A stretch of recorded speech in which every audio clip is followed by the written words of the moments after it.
नमस्ते साथियों, कैसे हैं आप लोग। आशा करता हूं कि आप लोग ठीक तरह से होंगे और अपना अध्ययन ठीक तरह से कर रहे होंगे।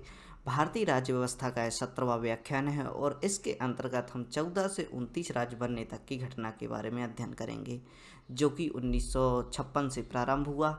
यहाँ पर हमें देखना चाहिए कि पिछले व्याख्यान में हमने अध्ययन किया कि किस प्रकार हमारे जो 14 राज्य हैं वह निकल कर आए।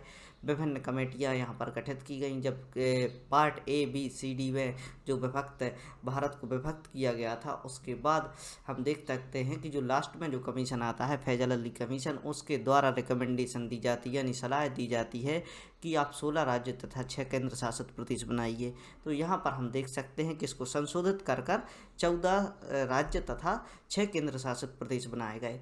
अब यहाँ तक की बात हमने कर चुके थे, जहाँ पर हमने 14 राज्य व 6 केंद्र शासित प्रदेशों का निर्माण कर चुके थे। अब दूसरे पार्ट में हम समझने का प्रयास करेंगे कि यह जो 14 राज्य थे, जो वर्तमान के जो 28 राज्य वर्तमान में मौजूद है, वह कहाँ से निकल कर आए। तो 29 राज्यों के बनने की ये जो घटना है उसके बारे में अध्ययन करेंगे। 28 में इसलिए बोल रहा हूँ क्योंकि एक राज्य का जो जम्मू कश्मीर था, उसके डिस्ट्रीब्यूट के कारण 28 राज्य तथा 8 केंद्र शासित प्रदेश वर्तमान में हमारे पास मौजूद हैं। तो आइए प्रारंभ करते हैं आज का व्याख्यान। हम बात कर रहे हैं 14 से 29 राज्य बनने की घटना की। तो यहाँ पर हम देख सकते हैं कि फैजल अली कमीशन ने दिसंबर 1953 में अपनी जो रिपोर्ट है वह लिखना प्रारंभ किया गया था, तथा यह किस लिए लाई गई थी। फैजल अली कमीशन इसलिए लाया गया था क्योंकि भारत के विभिन्न क्षेत्रों से, जैसे कि हम आंध्रा देख सकते हैं, तो यह बहुत अच्छा उदाहरण है। और यहाँ से पोट्टी श्रीरामुलु ने जो 56 दिन की हंगर स्ट्राइक की थी, जिसके कारण यहाँ पर उनकी मृत्यु हो चुकी थी। अतः राज्यों का भाषाई आधार पर बंटवारे को लेकर यहाँ पर विवाद छिड़ा हुआ था। इसी विवाद को दूर करने के लिए फैजल अली कमीशन लास्ट में गठित किया गया तथा इसकी रिकमेंडेशन पर भाषाई राज्यों की बात की गई थी। और हम देख सकते हैं कि 53 से इन्होंने जब कार्य प्रारंभ किया तो 1955 तक इन्होंने कार्य किया। लगभग 2 वर्षों तक इनका जो कार्य है वह चलता रहा और एक लंबे समय तक इनकी जो रिसर्च चली, उसकी रिपोर्ट इन्होंने प्रस्तुत की। तो इस रिपोर्ट के अनुसार इन्होंने कहा कि भाषाई आधार पर राज्यों को स्वीकार किया जा सकता है। तो यहाँ पर हम देख सकते हैं, यह बात करते हुए इन्होंने जो भाषाई आधार पर एवं अन्य किसी भी जो कि उस समय की परिस्थितियाँ थी, उनके अनुसार इन्होंने 16 राज्य तथा 6 केंद्र शासित प्रदेशों को बनाने की बात कही, लेकिन संसद द्वारा इसे संशोधित करके 14 राज्य तथा 6 केंद्र शासित प्रदेश बनाए गए। आगे की चर्चा हम करते हैं। और यहाँ पर हम देख सकते हैं यह 1955 का मैप है। यहाँ पर आपको स्पष्ट रूप से 16 राज्य तथा 6 केंद्र शासित प्रदेश दिखाई देंगे। हल्का सा आइडिया लेना है और ज़्यादा आपको इसमें डिटेल में नहीं जाना है। केवल इतनी जो बातें मेरे द्वारा बताई जा रही हैं वह आपको याद रखनी है, क्योंकि धीरे धीरे चलते चलते हम डेप्थ में जाएंगे। यदि आप सटीक अध्ययन एकदम से प्रारंभ करते हैं तो आपको कुछ भी समझ नहीं आएगा। आप यहाँ से समझ सकते हैं कि 14 से जो 15वां राज्य बना, 15वें राज्य में हम देख सकते हैं कि यहाँ पर 15वां राज्य गुजरात बनाया जाता है। अब गुजरात कहाँ से निकल कर आया। पहले यह क्षेत्र बॉम्बे के अंतर्गत आता था या बॉम्बे के नाम से जाना जाता था। इसी से निकालकर 1960 में महाराष्ट्र व गुजरात को बनाया गया। महाराष्ट्र यहाँ पर हम देख सकते हैं, यह जो क्षेत्र गुजरात जो क्षेत्र यहाँ पर हम देख सकते हैं, यह दोनों क्षेत्र मिलाकर क्या कहे जाते थे, बॉम्बे कहा जाता था। यहाँ पर हम देख सकते हैं बहुत ही धनी प्रांत महाराष्ट्र और गुजरात। यहाँ पर व्यापार बहुत ही बड़े स्तर पर किए जाते हैं। फैक्ट्रियाँ और विभिन्न प्रकार के क्षेत्र यहाँ पर जो कि फाइनेंस से संबंधित है पहले से ही रहे हैं। तथा यहाँ से हम देख सकते हैं कि गुजराती बोलने वालों के लिए गुजरात तथा मराठी बोलने वालों के लिए मराठा, यानी यहाँ से जो बॉम्बे का क्षेत्र हुआ करता था, यहाँ से 2 राज्य निकल कर आते हैं। तो हम देख सकते हैं यहाँ पर गुजरात निकल कर आता है, जो कि यहाँ का 15वां राज्य बनता है। आगे देखते हैं दादर एंड नगर हवेली, इनकी हम बात करें तो यह एक यूनियन टेरिटरी हुआ करती हैं। तो यहाँ पर हम देख सकते हैं पहले यह पुर्तगाल के शासनकाल में हुआ करती थी। इसके बाद 1954 में यह क्षेत्र भारत में शामिल हुआ।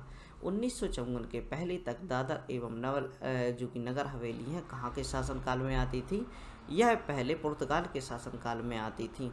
और हम देख सकते हैं 1954 में जब इन्हें शामिल किया जाता है तो इनको शामिल करने के लिए 10वें संविधान संशोधन करने की आवश्यकता होती है और दादर एवं नगर हवेली को हमारे देश में शामिल कर केंद्र शासित प्रदेश बना लिया जाता। यह जो जानकारियाँ बहुत ही महत्वपूर्ण हैं और साथ ही आप भारत के परिप्रेक्ष्य में इसके जो मैप हैं उनको देखते जाइए। यह जो गुजरात का क्षेत्र है और गुजरात के क्षेत्र से ही लगा हुआ दमन एंड दीव यहाँ पर दिखाई देगा आपको। दादर एंड नगर हवेली भी गुजरात क्षेत्र से लगा हुआ दिखाई देगा।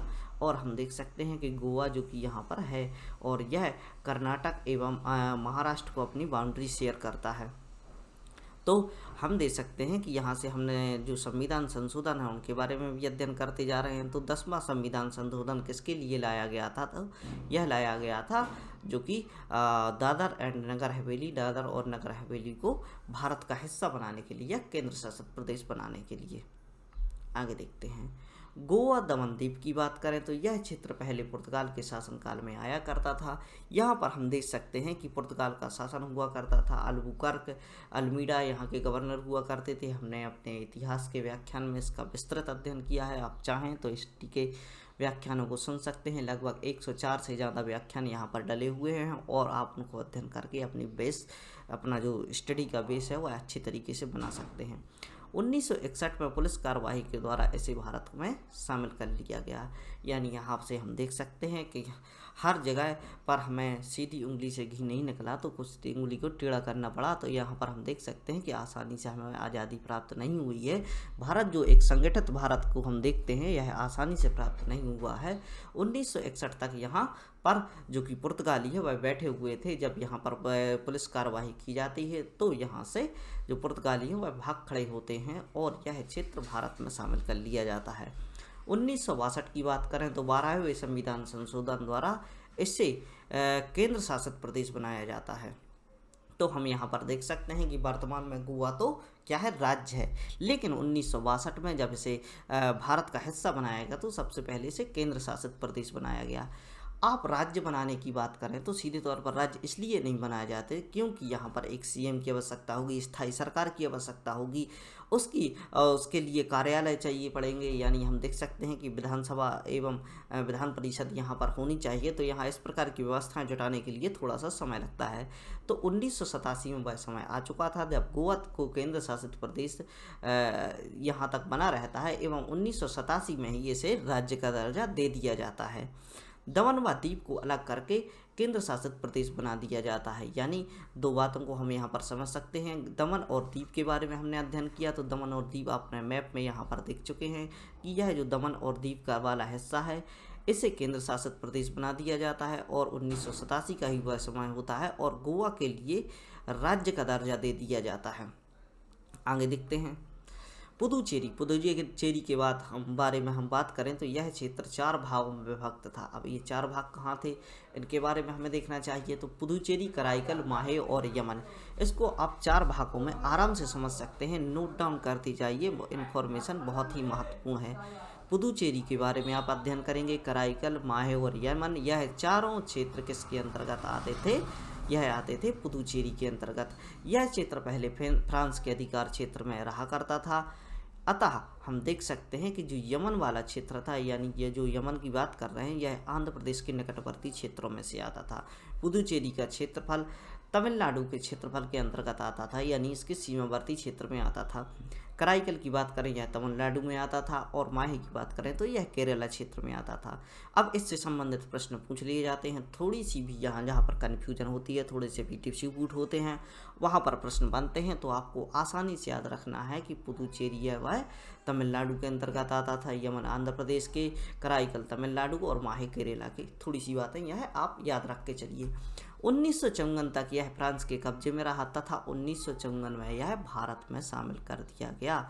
1954 तक यह फ्रांस के ही कब्जे में रहा। और यहाँ पर हम देख सकते हैं कि भारत को आज़ादी कहाँ पर प्राप्त हो गई थी? 1947 में संविधान हमारा बन के तैयार हो गया था। कब? 1949 में। और पूर्ण रूप से संविधान को 26 जनवरी 1950 को स्वीकार कर लिया गया था। लेकिन यहाँ के जो क्षेत्र थे वहाँ पर विदेशी ही बैठे हुए थे। यानी यहाँ पर हम देख सकते हैं कि पुर्तगाल में कब तक? 1962 तक पुर्तगाली बैठे रहे, जो कि गोवा में बैठे रहे थे। और यहाँ पर हम देख सकते हैं 1954 में फ्रांस में यहाँ पर फ्रांसीसी बैठे हुए थे और 1954 में से खदेड़ के बाहर कर दिया गया तथा 1954 में इसे भारत में शामिल कर लिया गया। 1962 की घटना समझे तो 14वां संविधान संशोधन केंद्र शासित प्रदेश का दर्जा देता है। यानी यहाँ पर हम देख सकते हैं कि संविधान संशोधन करके जो विदेशी टेरिटरी है उसको भारत में मिलाने का प्रयास किया जाता है। चूँकि हम देख सकते हैं भारत का हिस्सा पहले से वह नहीं था, यहाँ पर फ्रांस का कब्जा था। यानी यह मानकर चलें कि उस समय पर इस टेरिटरी के लिए यह जो क्षेत्र था इसके लिए हमने भारत में शामिल किया, अतः इसके लिए 14वें संविधान संशोधन की आवश्यकता पड़ी। और इसके अलावा हम समझ सकते हैं कि कौन सी बातें हैं जिनके लिए संविधान संशोधन की आवश्यकता है और कौन सी बातें जो भारतीय क्षेत्र से शामिल थी संविधान संशोधन की आवश्यकता नहीं है। पिछले व्याख्यानों में हम विस्तृत अध्ययन कर चुके हैं, अतः वह व्याख्यान देखेंगे तब आपको इस बात को आसानी से समझने में मदद मिलेगी। आगे देखते हैं, नागालैंड राज्य की बात करते हैं। तो नागालैंड, जो कि आप मैप में देख सकते हैं, भारत के परिप्रेक्ष्य में यह जो छोटा सा हिस्सा आपको रेड कलर का दिखाई दे रहा है, यह है हमारा नागालैंड। तो यहाँ पर हम समझ सकते हैं यह पहले आसाम क्षेत्र के अंतर्गत आता था। यह नागा पहाड़ी तथा तैनसुंग क्षेत्र को शामिल कर राज्य का दर्जा दिया गया। यानी आसाम का क्षेत्र बहुत ही बड़ा एवं विस्तृत हुआ करता था, जो कि नॉर्थ ईस्ट का क्षेत्र हुआ करता था। उत्तर पूर्व का जो क्षेत्र हुआ करता था, असम बहुत बड़े क्षेत्र हुआ करता था। यहाँ पर नागालैंड यानी नागा कम्युनिटी या जनजाति यहाँ पर रहती थी, अतः इसके परिप्रेक्ष्य में देखते हुए यहाँ पर विकास करने के लिए नागालैंड राज्य की बात उठने लगी। तो यहाँ पर हम देख सकते हैं कि नागा पहाड़ी जो हुआ करती थी जहाँ पर यह लोग बसा करते थे, तथा तैनसुंग क्षेत्र हुआ करता था जहाँ पर नागा लोग रहा करते थे। इन दोनों क्षेत्रों को अलग करके एक क्षेत्र में राज्य का दर्जा दे दिया गया। 1961 तक यहाँ पर गवर्नर शासन के अंतर्गत आता था। इसे 16वां राज्य बनाया गया। जो हमारा 16वां राज्य कहाँ से निकल कर आया? यह निकल कर आया, ये आसाम से निकल कर आया। और आसाम हम देख सकते हैं। आगे की जानकारी लेते हैं। हरियाणा, चंडीगढ़, हिमाचल प्रदेश। हरियाणा, चंडीगढ़ और हिमाचल प्रदेश के बारे में समझ सकते हैं। 1966 में पंजाब राज्य में से हरियाणा को निकाला गया तथा भारत का 17वां राज्य बनाया गया। यहीं से चंडीगढ़ क्षेत्र को निकाला गया, जिसे केंद्र शासित प्रदेश बनाया गया। चंडीगढ़ आज भी केंद्र शासित प्रदेश के अंतर्गत आता है। और हम देख सकते हैं कि 1966 में हम देख सकते हैं कि 1966 की जो बात करें तो यहाँ पर हरियाणा यानी हिंदी बोलने वालों के लिए हरियाणा तथा पंजाबी बोलने वालों के लिए पंजाब यानी पंजाब और हरियाणा का यहाँ पर विभाजन कर दिया गया। और हम देख सकते हैं कि शाह कमीशन को आपको याद रखना है। शाह कमीशन के द्वारा इसे बनाने की सलाह दी गई थी। पंजाबी बोलने वालों के लिए पंजाब बनाया जाए तथा हिंदी बोलने वालों के लिए हरियाणा बनाया जाए। आप खड़ी हिंदी बोली यहाँ पर देख सकते हैं और हम देख सकते हैं बहुत ही अच्छी भाषा यहाँ की लगती है।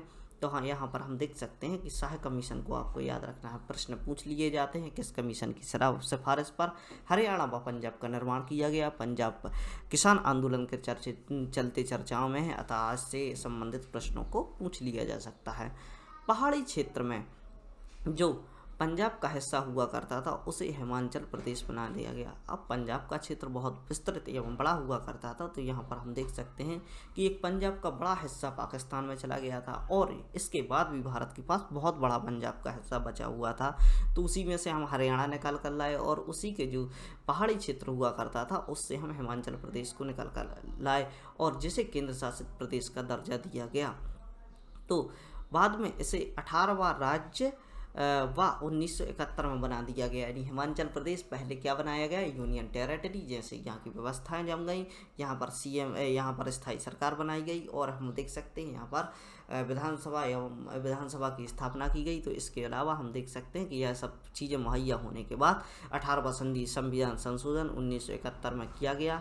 चूँकि हम देख सकते हैं कि 1966 से यह गतिविधि प्रारंभ कर दी गई थी एवं 1971 में इसे क्या बना दिया गया? राज्य का दर्जा दे दिया गया। हरियाणा को हम समझ सकते हैं यह कहाँ से निकल कर आया? पंजाब से निकल कर आया। चंडीगढ़ हम समझ सकते हैं कि जैसे यूनियन टेरिटरी बनाया गया और हिमाचल प्रदेश जो कि पंजाब के पहाड़ी क्षेत्र को निकाल कर बनाया गया। और घटना है 1966 की और 18वां संविधान संशोधन 1971 में किया गया, तब जाकर इसे केंद्र शासित प्रदेश का इसे केंद्र शासित प्रदेश से राज्य का दर्जा दिया गया। किसे? हिमाचल प्रदेश को। तो इतनी बार जानकारी आपने साझा की। आगे देख सकते हैं मणिपुर, त्रिपुरा और मेघालय की बात करें तो मणिपुर कहाँ से निकल कर आया? 1972 में 2 केंद्र शासित प्रदेश मणिपुर व त्रिपुरा को उपराज्य का दर्जा दिया गया। जो कि केंद्र शासित प्रदेश है, इन्हें उपराज्य का दर्जा इसलिए दिया जाता है क्योंकि यहाँ पर निरंतर मांग चल रही थी।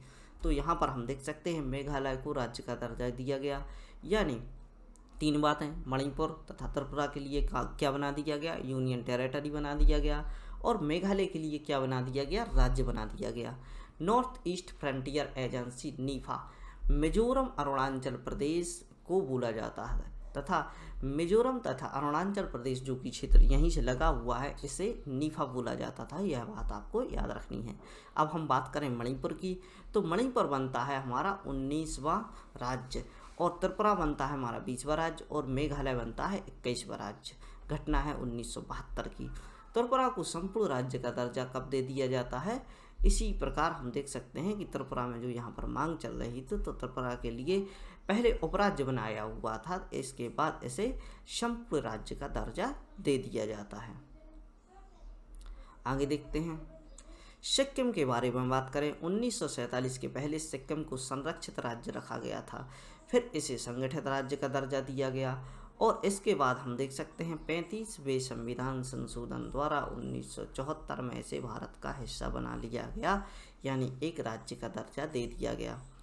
देश की आज़ादी के समय यहाँ पर चोगयाल रियासत का शासन हुआ करता था, यानी यहाँ पर हम देख सकते हैं कि यहाँ पर मोनार्की इस्टेब्लिश थी, और चोगयाल जो यहाँ के राजा हुआ करते थे वह क्षेत्र को छोड़ने के लिए तैयार नहीं थे। वह किसी भी प्रकार, जो कि हमारे जो प्रधानमंत्री थे उस समय पर जवाहरलाल नेहरू, शुरुआत में इनसे इनके अच्छे मित्रतावत संबंध हुआ करते थे, अतः इन्होंने इनको राजा बनाए रखा। और यहाँ पर हम देख सकते हैं कि कुछ अप्रत्यक्ष रूप से भारत यहाँ पर शासन किया करता था। कुछ बड़े मुद्दे जैसे कि डिफेंस है और एक्सटर्नल अफेयर है, यानी विदेशी समझौते हैं, यह सब जो बड़े बड़े मुद्दे हैं यह इंडिया गवर्नमेंट के पास होती थी। लेकिन जो कि यहाँ पर जो कि रूल कर रहा था वह यह कि चोगयाल डायनेस्टी रूल कर रही थी, और इनके थोड़ी सी सेना भी मौजूद थी। तो यहाँ पर हम देख सकते हैं देश की आज़ादी के समय यह चोगयाल रियासत हुआ करती थी। इसे भारत का हिस्सा बनाने के लिए अनुच्छेद 2 में संशोधन करना पड़ा। तो यहाँ पर हम देख सकते हैं कि अनुच्छेद 2 में क्या बात की जाती है कि जो किसी भी क्षेत्र को भारत में सीधे तौर पर शामिल किया जाए। तो यहाँ पर हम देख सकते हैं कि थोड़ा यहाँ पर काट छाट करके इसको शामिल किया गया था, क्योंकि यहाँ पर एक मोनार्की भी इस्टेब्लिश थी, और इसके अलावा हमें इसको भारत के अंतर्गत भी लेकर आना था। तो यहाँ पर हम 2 में जब संशोधन किया जाता है तो इसे संगठित राज्य क्षेत्र का दर्जा दे दिया जाता है, और इसके बाद भारत में इसे शामिल कर लिया जाता है। आगे देखते हैं, यहाँ पर जनता द्वारा राजा का विरोध किया गया, क्योंकि जनता चाहती थी कि हमें कहाँ पर जाना है, भारत के साथ जाना है। बाकी राज्य जो यहाँ पर शासन कर रहे हैं उसी प्रकार सिक्किम को भी भारत का हिस्सा बनना चाहिए, चूँकि यह अपने आप को अलग थलग महसूस कर रहे थे। भारत में जिस प्रकार के विकास चल रहे थे, औद्योगिक क्रांति आ रही थी, और यहाँ पर नेशनलिटी की बात की जा रही थी, तो यहाँ की जनता अपने आप को अभी भी एक मोनार्क यानी राजा के हाथों गुलाम महसूस कर रही थी, अतः यह भारत के साथ शामिल होना चाहती थी। इसी विरोध के चलते 36वां संविधान संशोधन किया गया, और 36वें संविधान संशोधन के द्वारा पहली तथा चौथी अनुसूची में परिवर्तन किया गया, तथा इसे पूर्ण रूप से 22वें राज्य को स्वीकार कर लिया गया, यानी सिक्किम हमारा कौन सा राज्य बना, 22वां राज्य बना। 35वें संविधान संशोधन के द्वारा इसे जब हम देखते हैं संगठित राज्य का दर्जा दिया गया था, उसे निरस्त कर दिया जाता है, तथा 36वां संविधान संशोधन की बातों को स्वीकार करते हुए इसे 22वां राज्य बनाया जाता है। तो हम देख सकते हैं सिक्किम का निर्माण किस प्रकार हुआ, और सिक्किम राज्य को किस प्रकार 22वां राज्य हमारे भारत का क्षेत्र बनाया गया। आगे देखते हैं, मिजोरम, अरुणाचल प्रदेश और गोवा की बात करें तो 1987 का समय था जब मिजोरम को 23वां तथा अरुणाचल प्रदेश को 24वां व गोवा को 25वां राज्य बनाया गया। मिजोरम को पूर्ण राज्य का दर्जा दे दिया गया, यानी यहाँ पर हम देख सकते हैं कि मिजो पहाड़ी जो कि मिजोरम यहाँ से बना हुआ था, तो मिजोरम के लिए पूर्ण राज्य का दर्जा कब दिया जाता है, 1987 में ही दिया जाता है। यहाँ के लोग मिजो राज्य की मांग कर रहे थे, तथा विरोध को देखते हुए तथा यहाँ पर शांति व्यवस्था बनाने के लिए मिजोरम को पूर्ण रूप से राज्य का दर्जा दे दिया गया। 1986 में यह राज्य बनाया गया था।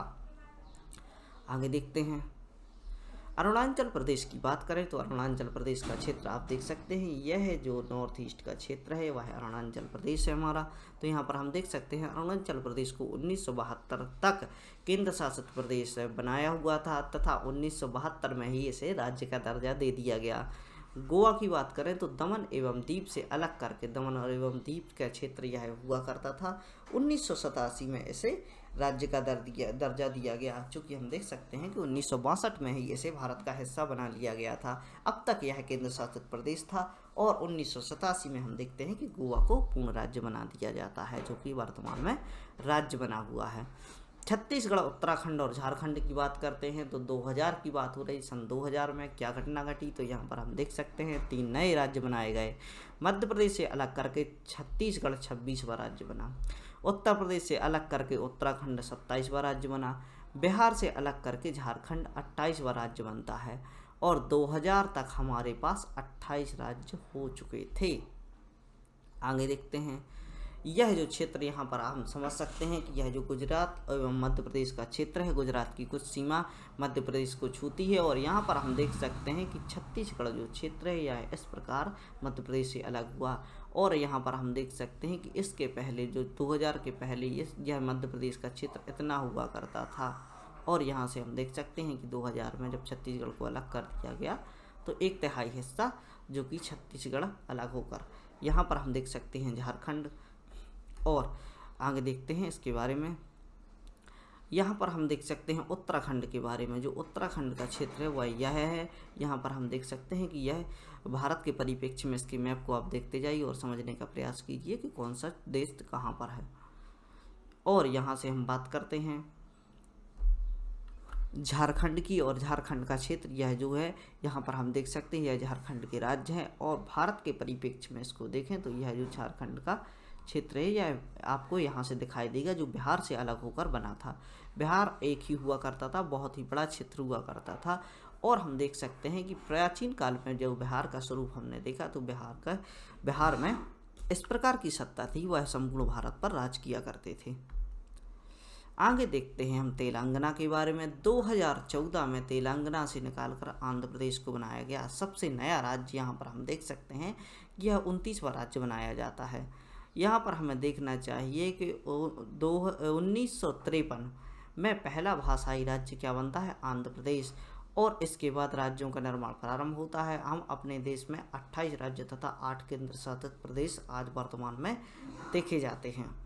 क्योंकि यहाँ पर 29 से 28 कैसे हो गए, तो यह आप देख सकते हैं कि जो हमारा राज्य था जम्मू कश्मीर, उसे वर्तमान में यूनियन टेरिटरी बना दिया गया है। तो यहाँ पर हम देख सकते हैं कि 28 राज्य हमारे पास आज मौजूद हैं। और तेलंगाना की बात करें तो यह देखो आप मैप, यह जो क्षेत्र है यह पहले क्या हुआ करता था, यह पूरा आंध्र प्रदेश हुआ करता था और 2014 में आंध्र प्रदेश से तेलंगाना को अलग किया गया। तो यहाँ पर हम देख सकते हैं कि यह जो क्षेत्र है इसे देखिए आप, तो यह है आंध्र प्रदेश और यह जो ऊपर का क्षेत्र है यह है तेलंगाना और यहाँ की कैपिटल क्या है, हैदराबाद। तो इस प्रकार हमने समझा कि किस प्रकार से राज्यों का विभाजन हुआ और 14 से 29 राज्य किस प्रकार बने। तो आइए एक बार हम थोड़ा सा रिवीजन करते हैं, एक बार हल्की सी नज़र डालते हैं इस पर क्या क्या हमने अध्ययन किया। स्टार्ट से देखते हैं ताकि आपको अच्छे से याद रह जाए। बहुत सारी स्लाइड हैं, यहाँ से देखें। जो 14 राज्य हैं उनसे 29 राज्य बनने तक की घटना का हमने अध्ययन किया। तो सबसे पहले हमने अध्ययन किया कि फैज अली कमीशन द्वारा किसकी मांग की गई थी, 16 राज्य तथा 6 केंद्र शासित प्रदेश, जिसे संशोधन करके 14 राज्य तथा 6 केंद्र शासित प्रदेश बनाए गए। और यहाँ से हम देख सकते हैं कि सबसे पहले जो यहाँ पर बात की जाती है तो यहाँ पर 15वां राज्य क्या बनाया गया था हमारा, और बॉम्बे से निकालकर गुजरात को बनाया गया था। आगे देखते हैं घटना है 1960 की, दादर एंड नगर हवेली। इसका मैप यहाँ पर आप देख सकते हैं, 1954 की बात है। यहाँ पर हम देखते हैं कि दादर एंड नगर हवेली पुर्तगाल के शासनकाल में हुआ करते थे और भारत का हिस्सा बनाकर इनके लिए क्या बनाया गया, यूनियन टेरिटरी बना दिया गया था। गोवा एंड दमन दीप की बात करें तो गोवा जो कि पुर्तगाल के शासनकाल में हुआ करता था 1962 में, इसमें संशोधन करके इसे केंद्र शासित प्रदेश बनाया जाता है तथा 1987 में इसे पूर्ण राज्य का दर्जा दिया गया जाता है। दमन और दीव की बात करें तो यह केंद्र शासित प्रदेश बने रहते हैं और आज भी बने हुए हैं। पुदुचेरी की बात करें तो पुदुचेरी का जो क्षेत्र वह 4 भागों में विभक्त था, पुदुचेरी, कराईकल, माहे और यमन। और यहाँ पर आपको जो याद रखना है, यमन आंध्र प्रदेश के अंतर्गत आता है, पुदुचेरी तमिलनाडु से सीमा साझा करता है, कराईकल तमिलनाडु से सीमा साझा करता है, माहे केरला से सीमा को साझा करता है। यह बात आपको याद रखनी है। 1954 तक यह फ्रांस के कब्जे में रहा करते थे। 1954 में ही इन्हें यहाँ से आज़ाद करके भारत का हिस्सा बना लिया गया। 1962 में 14वें संविधान संशोधन द्वारा इसे केंद्र शासित प्रदेश का दर्जा दे दिया गया। आगे देख सकते हैं नागालैंड की बात करें तो नागा पहाड़ियाँ और यहाँ पर नागा पहाड़ियाँ तथा तेनसुंग क्षेत्र को मिलाकर नागालैंड का निर्माण किया गया। यहाँ पर नागा जनजाति रहा करती है जो कि नागालैंड के संपूर्ण नागालैंड की मांग कर रही थी। 1961 में यहाँ पर गवर्नर शासन लगाया गया तथा इसके बाद हम देख सकते हैं कि 16 राज्य बना दिया गया। आगे देखते हैं हरियाणा, चंडीगढ़, हिमाचल प्रदेश। 1966 की बात होती है जब हम देख सकते हैं कि हिंदी बोलने वालों के लिए हरियाणा तथा पंजाबी बोलने वालों के लिए पंजाब का निर्माण कर दिया जाता है। इस प्रकार हमारा हरियाणा निकल कर आता है। चंडीगढ़ जो कि यूनियन टेरिटरी बना दी जाती है। हिमाचल प्रदेश पंजाब के पहाड़ी क्षेत्र को निकालकर हिमाचल प्रदेश का निर्माण किया जाता है। यहाँ पर हम देख सकते हैं 18वां संविधान संशोधन 1971 में किया जाता है, जिसके अनुसार जो कि पंजाब का एक हिस्सा जिसे कि हिमाचल प्रदेश बना दिया जाता है। आगे देखते हैं मणिपुर, त्रिपुरा, मेघालय की बात करते हैं। 1972 में 2 केंद्र शासित प्रदेश मणिपुर तथा जो कि त्रिपुरा है इन्हें उपराज्य का दर्जा दिया जाता है और बाद में यहाँ इन्हें 20वां जो कि मणिपुर है उसके लिए 19वां राज्य, त्रिपुरा है उसके लिए 20वां राज्य तथा मेघालय को 21वां राज्य बना दिया जाता है। तो इस प्रकार हमने समझा कि हमारे 21 राज्य यहाँ से निकल कर आए। त्रिपुरा को संपूर्ण राज्य का दर्जा दे दिया जाता है। आगे देखते हैं सिक्किम राज्य की बात करते हैं तो सिक्किम राज्य को 35वें संविधान संशोधन द्वारा यहाँ पर राज्य बनाया जाता है और हम देख सकते हैं कि यहाँ पर पहले यहाँ पर मोनार्की हुआ करती थी और इसके लिए संरक्षित राज्य का दर्जा प्राप्त था और बाद में हम देख सकते हैं 2वां संविधान अनुच्छेद 2 में जो परिवर्तन किए गए उसके अनुसार इसके लिए भारत का हिस्सा बनाया गया था। लेकिन यहाँ पर एक अलग ही प्रकार का शासन था। मोनार्की तथा भारतीय प्रशासन दोनों यहाँ पर राज्य कर रहे थे। बड़े मामलों की जांच किसके द्वारा की जाती थी? केंद्र के द्वारा की जाती थी। छोटे राज्य जो राज्य के पास सीमित थे। यहाँ पर जनता द्वारा राजा का विरोध किया गया। सिक्किम की बात करें तो यहाँ पर जनता चाहती थी वह भारत संघ का हिस्सा बने। तो यहाँ पर हम देख सकते हैं कि 36वें संविधान संशोधन द्वारा यहाँ पर क्या किया जाता है, जो 35वां संविधान संशोधन किया गया था जिसके अनुसार आधे रूप से इस राज्य को स्वीकार किया जाता है, इसे पूर्ण रूप से राज्य बना दिया जाता है तथा 35 की सभी बातों को निरस्त कर दिया जाता है और यह बनता है भारत का 22वां राज्य। 35वां व 36वां संविधान संशोधन हमने समझा और आगे हम देख सकते हैं मिजोरम, अरुणाचल प्रदेश और गोवा की बात करें। 1987 में मिजोरम को 23वां राज्य, अरुणाचल प्रदेश को 24वां राज्य तथा गोवा के लिए 25वां राज्य बनाया जाता है। और आगे हम देख सकें कि मिजोरम को पूर्ण रूप से राज्य का दर्जा दे दिया जाता है। इस प्रकार हम देख सकते हैं कि हमारा जो मिजोरम है वह 23वां राज्य बनता है। अरुणाचल की आगे हम बात करें तो अरुणाचल का क्षेत्र हमने यहाँ पर समझा कि 1972 में इसे राज्य का दर्जा दिया गया और गोवा की बात करें 1987 में से राज्य का दर्जा दे दिया गया था।